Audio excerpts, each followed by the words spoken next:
Do you hate God? I know, we're a title, but I promise it's not just clickbait.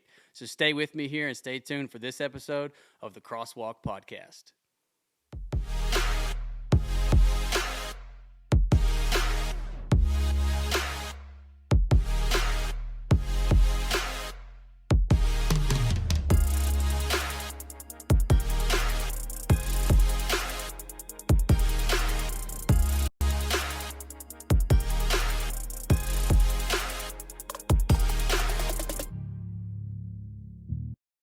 We're back here with the Crosswalk podcast, and by we, I mean me. Caleb is not here with me today, unfortunately, so it's kind of weird for me. I don't really like recording these by myself. I love the conversation aspect of it, but it'll be all right. So we've got a great one for you today. Man, it's a weird title, and shout out to Caleb and Carrie, right, because they just had a baby.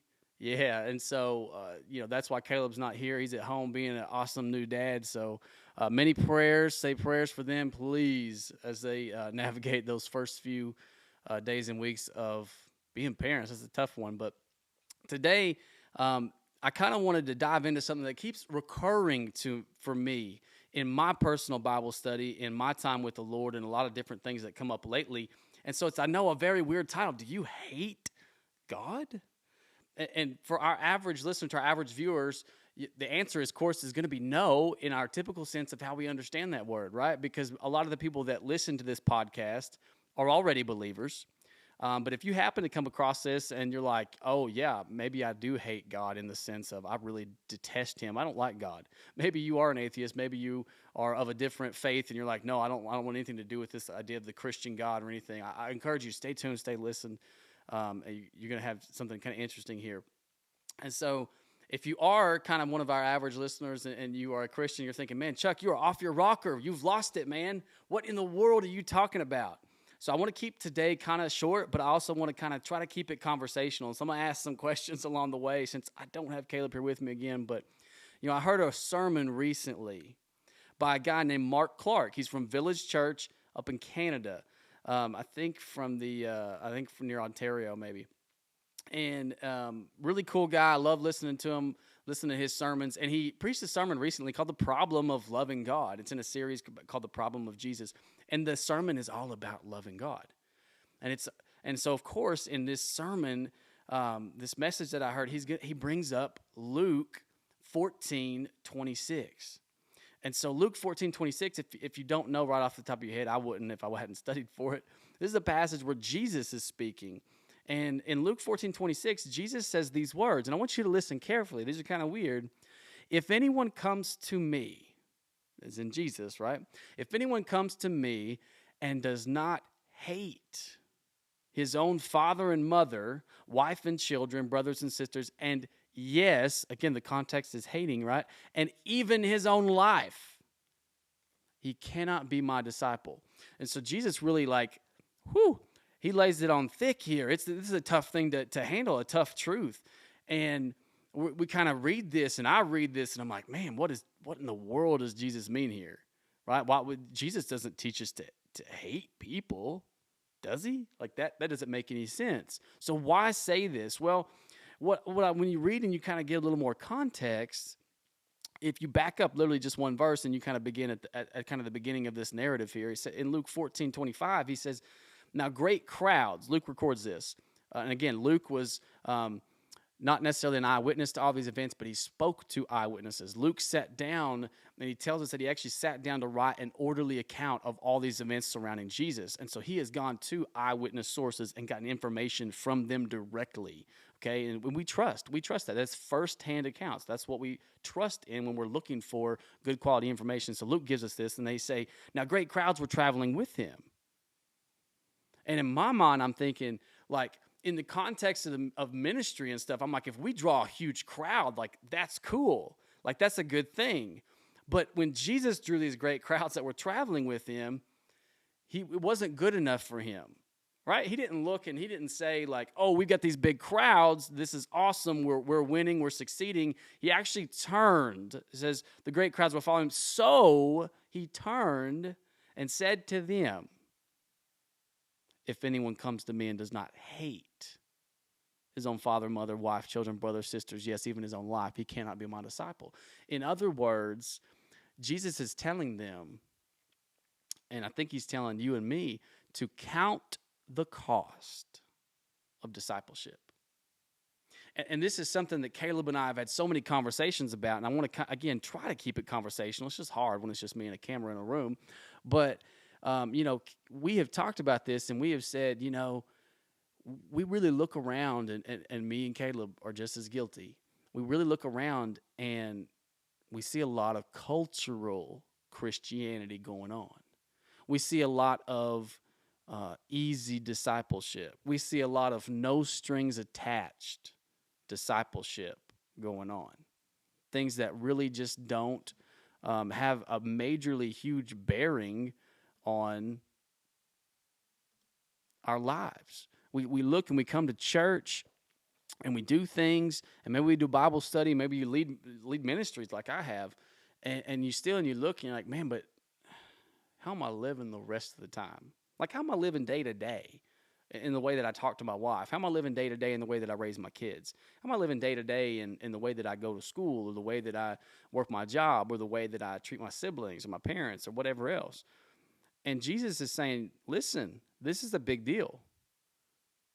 Later, after he has died and he has risen from the dead, which, by the way, is the basis of our faith, right? I mean, like Caleb and I, we love talking about this. This is the basis of our faith. The basis of our faith, like if there's one thing that's the bedrock of it, that if you undid this, our entire faith would crumble, it's the resurrection of Jesus. Right? We just celebrated that at Easter, right? And so the resurrection of Jesus, if there was no resurrection, well, there's no Christianity. Because that's the basis of Christianity. It's not a book. It's not a set of rules. It's not a set of do's and don'ts. It's an event. The basis of Christianity is an event.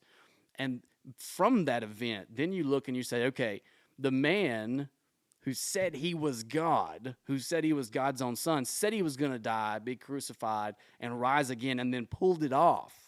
That event that we can show with great evidence from history that the resurrection actually occurred, that is what prompts me to believe everything that Jesus said. And so later, once he has risen from the dead, yes, he offers eternal life freely to people. But here's the thing. It comes, I don't want to say it, there's really are strings attached to it, in the sense of there are things that are going to change in your life if you are really becoming a disciple of Jesus.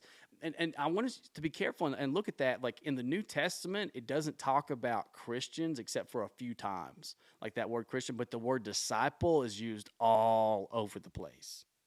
All over the place. And a disciple is somebody who really presses in, they lean in, they truly follow. What they are following and what they're buying into has an effect on their life. And I really fear that me at times, but many people, especially in the community where I live, that their Christianity doesn't really have a big effect on their life. They just live, they say, they do whatever they want, and it doesn't really impact them that much. It's just like, oh, I heard that, I have sin in my life. Sin separates me from God for eternity. But if I'll believe in Jesus and believe that he died for me and that he rose again and say a prayer confessing those things to God, then I'm good. I'll escape hell, and then I just do what I want. But that's not what Jesus taught. And so Jesus is talking about people following him. In this passage, in a literal sense, they're literally like following him around. And so he turns around after saying this, hey, if you don't hate. Now, does he mean hate here? No. It's a little bit of a hyperbole, right? But at the same time, the kind of root of the word that he used that gets translated hate, it means to kind of detest, but even more so kind of to love less. It's a comparison. It shows a comparison of two things. And so Jesus is saying, look, if you don't love me more, if you don't love me more than your own father and mother, if you don't love me more than your wife, or if you're a woman, your husband, and children, or your brothers and your sisters, yes, if you don't love me even more than your very own life, then you can't be my disciple. And then I compare that with the way that I live sometimes. And I compare that with the way that many people who claim to be Christians that I know, and I'm not saying they're not. I'm not throwing rocks at anybody or bashing anybody. I'm saying I compare that with the people who say they're Christians. And I don't know, is that really true? Is that really true that we love Jesus more than these people, more than our very own lives? And so Jesus kind of goes on and gives them these really great illustrations that even we today can understand. In Luke 14:28, he says, "For which of you wanting to build a tower doesn't first sit down?" So I imagine this literally like a sitting down, like we're going to do some accounting. We're going to get out the pen and paper, and or in that time period, I don't know what exactly they wrote with, but we're going to do some little scratch work. We're going to do some figuring in our head. And we're going to sit down and we're going to count the cost. We're going to calculate the cost to build this tower, or to put it in modern terms, to build a house even. Right now is a great time if you want to sell your house and get top dollar. It's not a good time if you want to build a house. Materials are sky high, and so we have to sit down and calculate the cost to see if we have enough to complete it. Otherwise, after he's laid the foundation and cannot finish it, all the onlookers will begin to ridicule him, saying, "This man started a build and he couldn't finish it. You look a bit ridiculous here." I would look pretty ridiculous if I sold my current home that I own. If I sold my home to get the top dollar for it and then started a build and realized I picked the wrong time and didn't calculate the cost beforehand, and I really just got the foundation and realized I couldn't do anymore, and I wasn't going to go, couldn't go into that much debt for it, and I still have to look for another place to live. I'd look a bit ridiculous. I'd look foolish. What was he thinking when he did this? And Jesus gives us illustration. Or he puts it this way. He goes on in verse 31, Luke 14, "Or what king going to war against another king will not first sit down and decide if he's able with 10,000 to oppose the one who comes against him with 20,000? Again, so kind of let's modernize this for just a moment here. How many of you you've been about to get in a fight and you look up and you're sizing the guy or the girl or whoever up and you're like, okay, yeah, I think I can take him more. No, maybe I can't. And so this king is doing the same thing, but with a whole army, right? And he's looking at him, he's sizing up the enemy, and he's like, okay, can we take them on? Yeah, they got 20,000, but are they 20,000 that we can handle with our 10,000? If not, while the other is still far off, he sends a delegation and asks for terms of peace. And so the question kind of is like, when you're sizing that person up, looking at them like, okay, this could get physical here, maybe you're trying to avoid it, right? And you start talking, trying to bring peace to the situation. In the same way, therefore, every one of you who does not renounce all his possessions cannot be my disciple. He's saying you need to count the cost. And that is something that I don't always hear preached.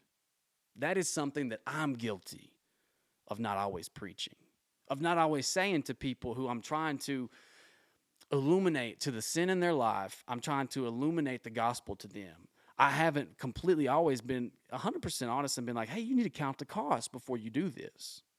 You need to recognize that if you become a follower of Jesus, there are going to be changes that need to occur. Namely, okay, Jesus is putting it, again, a bit of a hyperbole to put it in context, but namely, you need to stop hating God.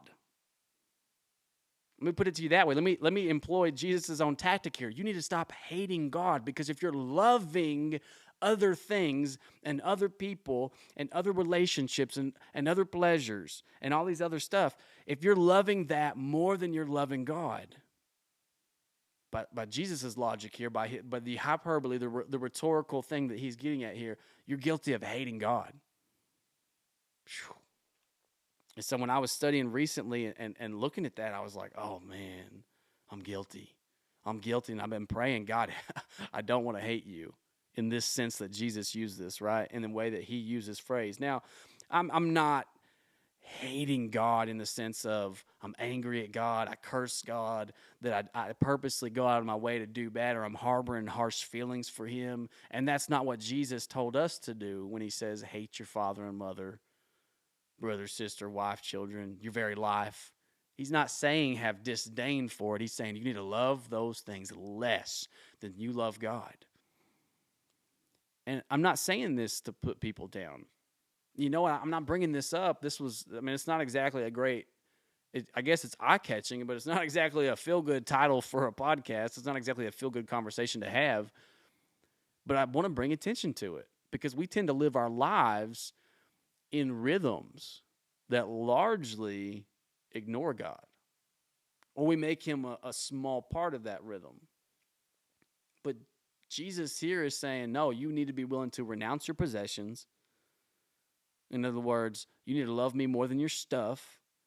You need to be willing to renounce your family. In other words, again, not be hateful or mean or never talk to them or never see them, but you need to be willing to love me more than your family. That's hard. Like, if God were to try to call me and my wife to something else, to somewhere else, could I even hear it right now? Like, could I take my kid? I got 2 kids, but only one of them's in school right now. Could I take my kid out of school that's in school? Could we sell our stuff, pack up, and move somewhere else? We got a lot of family here. My parents live here. My in-laws live here. I still have some grandparents that are here and everything. Could I take my family away from all of that if God told me to? Or would I ever even be able to hear that call because I'm loving those things more than him?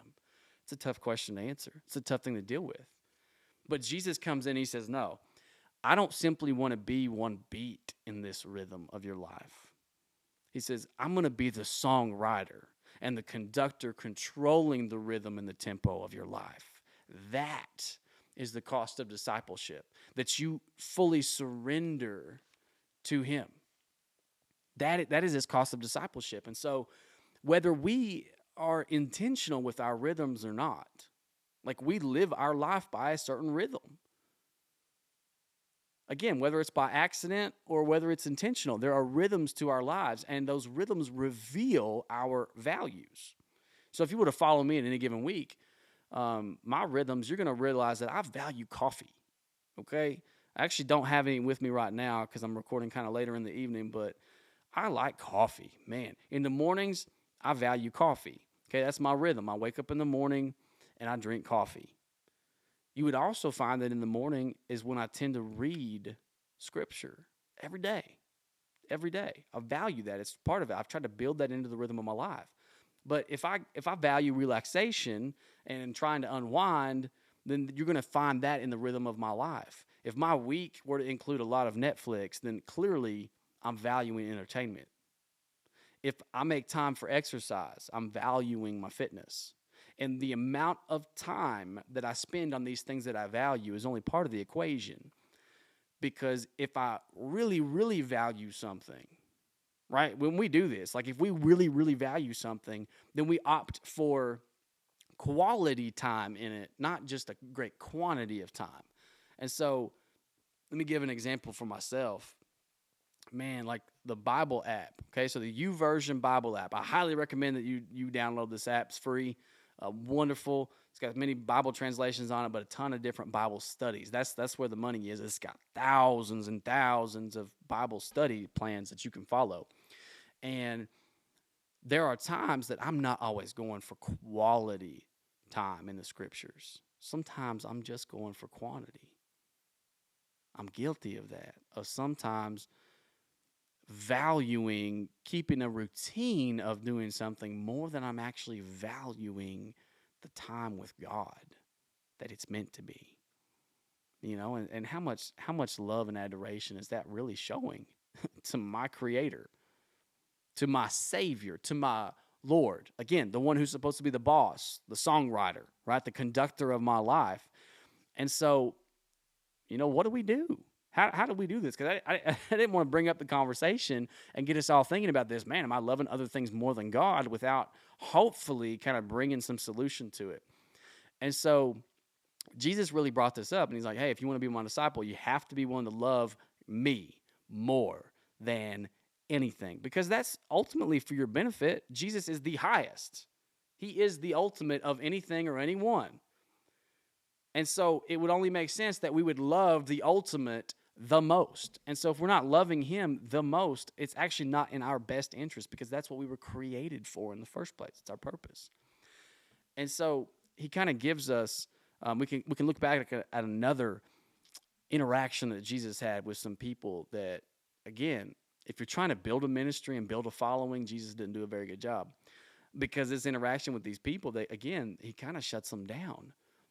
And but he really puts us on point if we're going to be his disciples. And so, if you look at Matthew chapter 22, is one of the places you can find this. It's also recorded in Mark's gospel and Luke's gospel. But in Matthew 22, starting in like the verse 34, there were some religious groups that they really wanted to be in charge. They wanted to be the people that all the common folk came to for their religious questions, for their questions about morality, their questions of the Jewish law and everything. And they wanted to maintain this status quo. And one of these groups was called the Sadducees. And there was another group called the Pharisees, and they really didn't get along. And so if you've been in church very long, or if you've ever been to Sunday school, or you've read the Bible, the New Testament much, you've heard of these names, right? You know about the Pharisees, you know about the Sadducees. They did not get along. They clashed all the time because the Sadducees didn't believe in any kind of resurrection from the dead. The Pharisees did. And so they had some disagreements over the law of Moses and these things and the prophets in the Old Testament. But Jesus was so scandalous, right? Jesus, just because he was right doesn't mean it didn't cause a scandal, didn't mean it didn't cause an uproar.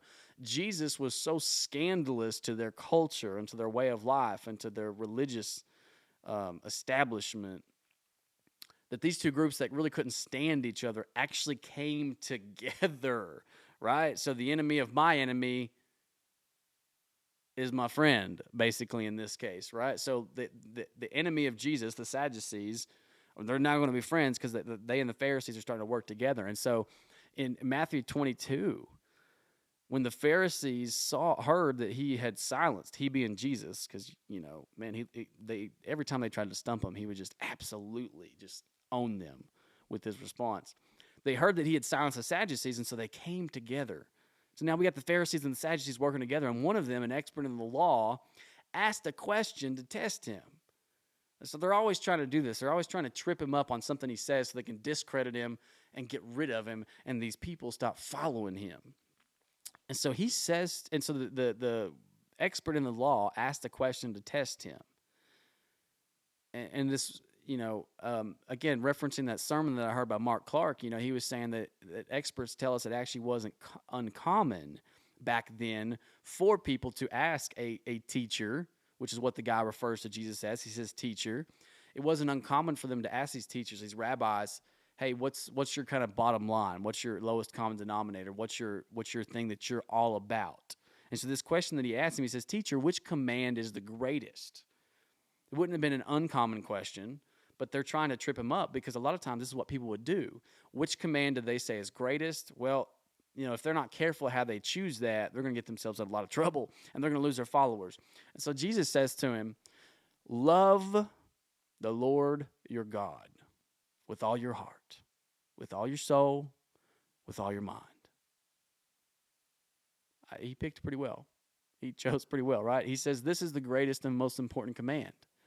And then he goes on, though. It's kind of funny here because, the guy asked him which command is the greatest, right? And there was like 600, over 600, a little over 600 laws, commands, statutes, ordinances, things that they were supposed to follow in the Old Testament law of Moses that God gave to Moses, at Mount Sinai.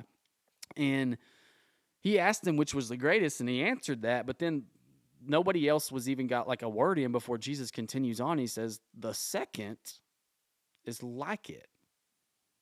And so it's almost like, the way that he puts it here, it's almost like greatest command 1 and 1A, right? It's like it's very much like it. Okay, it's like these are the two most important, in case you were wondering, Jesus is saying. The second's like it, love your neighbor as yourself. All the law and the prophets. When they reference the law and the prophets, they're basically, that was what they called the scriptures. That was the Old Testament. They didn't call it the Old Testament. That was their only Bible, right? But that was the scriptures. The law and the prophets hang on these two commands, he says. He's like, everything rests on these. That you love the Lord your God with all your heart, with all your soul, with all your mind. Elsewhere it says with all your strength. And then to love your neighbor as yourself. So where did Jesus get this? I mean, other than the fact that, like, okay, so again, he's God. He claimed deity and he allowed people to worship him. He says, I and the Father are one. So he is God. And so therefore he's more qualified than anybody to decide which of his commands is the greatest. But what made Jesus decide these two? Right? Where did these come from in the scriptures? Where are these commands recorded? Well, the first one's found in Deuteronomy 6, and that's kind of what I want to look at for just a second.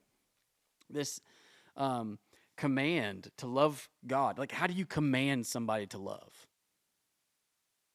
Have you ever thought about it that way? You know, it's like, how do you command to love somebody from somebody? You know, if you can you look, I mean, can we really look at our spouse and be like, love me? Love me. Like, can you do that? Well, not in the typical sense that our culture, that our society uses the word love, right? I use the word love to be like, I love pizza. You know, I mean, I wouldn't go that far with it, actually. That's not a good personal example. I really like pizza, really a lot, but I wouldn't say I love it, you know what I mean? But now, like, I love, I'm going to use it the way that culture uses it, I love peanut butter. Whew. Man, I really do. I enjoy peanut butter. What am I saying? I have a strong affection for it. I have a strong like. I get pleasure from it. I enjoy it. So can you command somebody to love something or someone? Well, not in that sense. So when Jesus is saying you need to love God, you need to love your neighbor, it's deeper than just a bit of an affection thing. It's an action thing. But we'll find that over time, our actions actually will come to have an effect on our affections in the end. When I first started drinking coffee, I'd occasionally put cream, maybe sugar, some different things in it.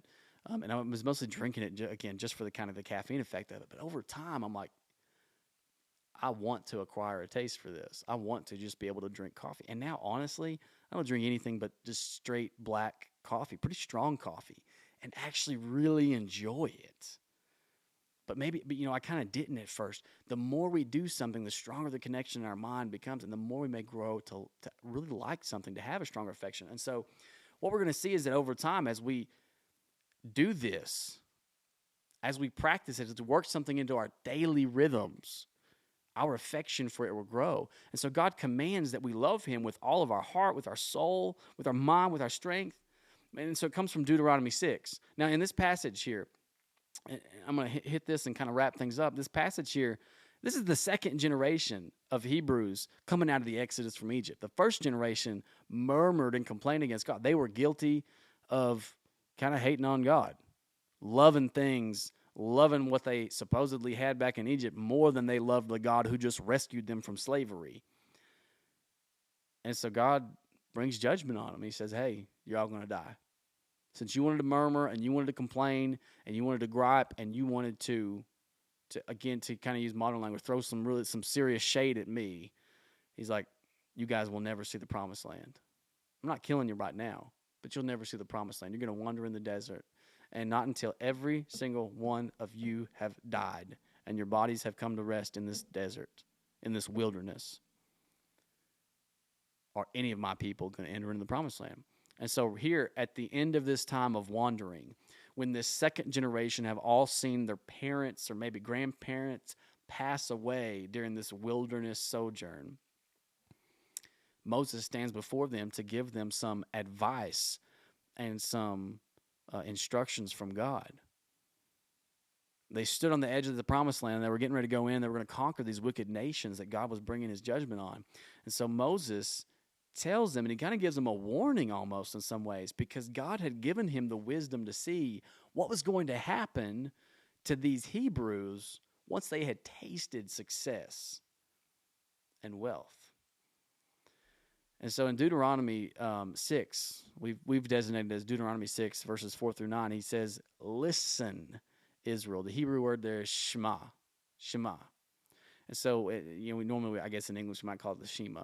And so this is actually kind of a creedal, foundational prayer that even modern Jews would actually pray. It's called the Shema, and it's again, it says that word listen, Israel, the listen there, that Shema, it's more than that. It's actually more like a listen and do.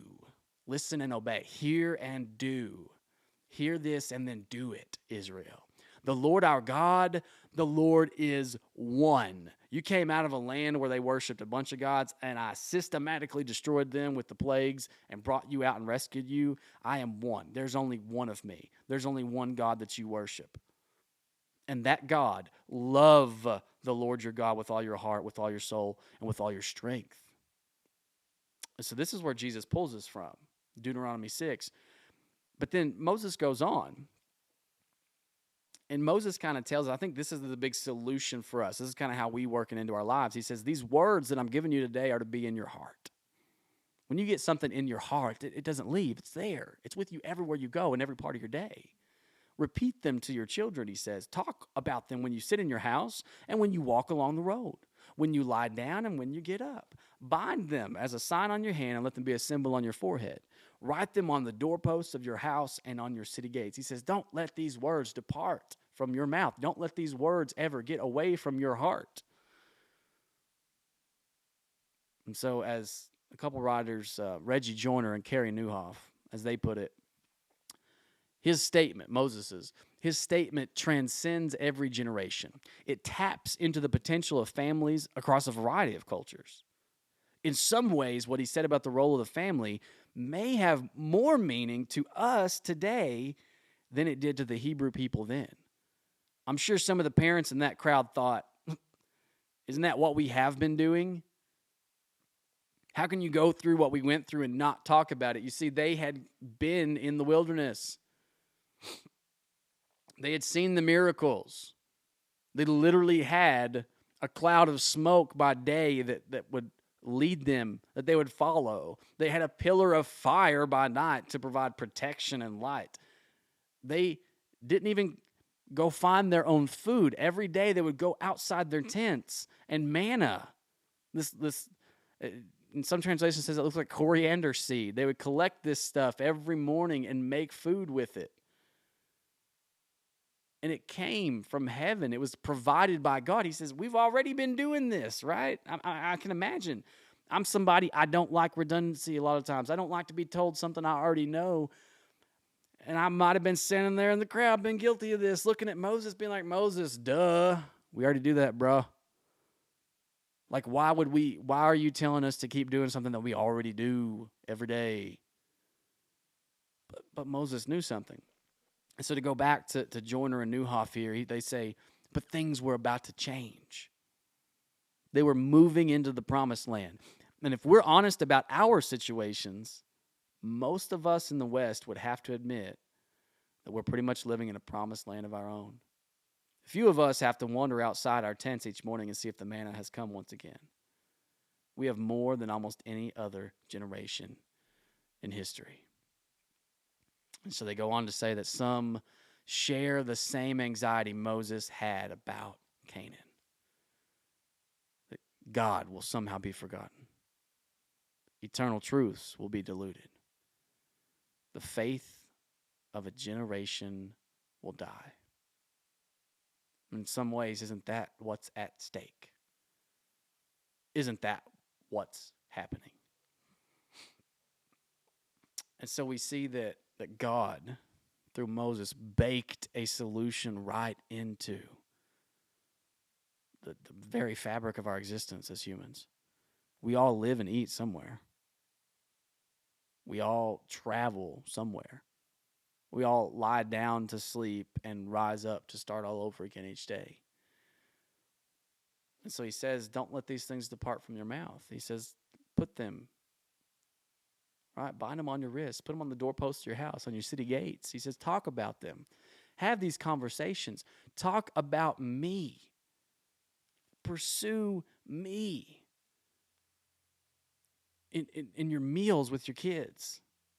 Pursue me as you're driving to work.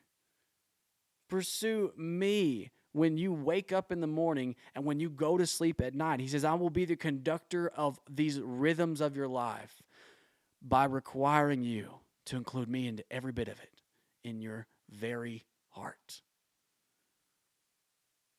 And so I think that is a solution.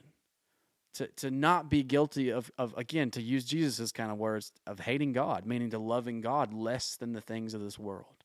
The solution is to pray that our affections would be changed. That's the beauty of the gospel, is not that we get saved and somehow just our actions are simply going to be different, but that over time we are sanctified and purified in our very hearts by the Spirit of God himself, that our affections change, that we love Jesus, that we love God and the things of God more than sinful things. That's the only way to root out bad behaviors, is to replace them with something that you love more. That's the only way to change an affection for one thing, is to root it out with a greater love. And so he says, in the very rhythm of your life, be intentional. In the very rhythm of your life, we need to work that in there. And so, what does that look like? What does that look like on a day-to-day thing? Well, it means spending time in the scriptures, quality time, actually trying to understand the heart of God. So when we understand him, we're going to pursue him more. When we really catch a glimpse of who God is, not only are we going to love him in action, but we're going to fall in love with him. And talk about him. If you have kids, talk about him with your kids. Don't make God just part of a Sunday rhythm. Make God a part of a daily rhythm with your family. Make it natural. Talk about what's going on with your kids, with their lives, and tie in biblical principles. Tie in gospel strands into your conversations with your kids. And as Jesus, put it, love God with all your heart, with all your soul, with all your mind, and love your neighbor as yourself. Love those around you, because here's the deal. You can't love God and mistreat the people he created. And as we do this, I think we're no longer going to be guilty of hating God. We're going to come and we're going to grow to a place where we love God above everything else in this world. And we're not going to let our love for family hold us back from following him and serving him. We're not going to let love for friendships hold us back from following him and serving him. We're definitely not going to let our love of sinful pleasures hold us back from following him and pursuing him and serving him. And ultimately, fulfilling our purpose by bringing him glory. So, guys, I hope you've enjoyed today's video. Like I said, man, it's been different. I really wish I had Caleb here with me to discuss these things and we could talk about it and kind of give him so many more personal examples. But I appreciate you if you stuck with me to the end. Guys, I want to encourage you, Crosswalk podcast. We're on iTunes, Anchor, Spotify, all those things, any major podcast streaming platform, we're there. It would mean the world to us if you would leave a review and a rating on there and reach out to us. Let us know. crosswalk.faith@gmail.com. Reach out to us. Let us know what you'd like to hear. And so, guys, until next time, this has been the Crosswalk Podcast, where real faith meets real life.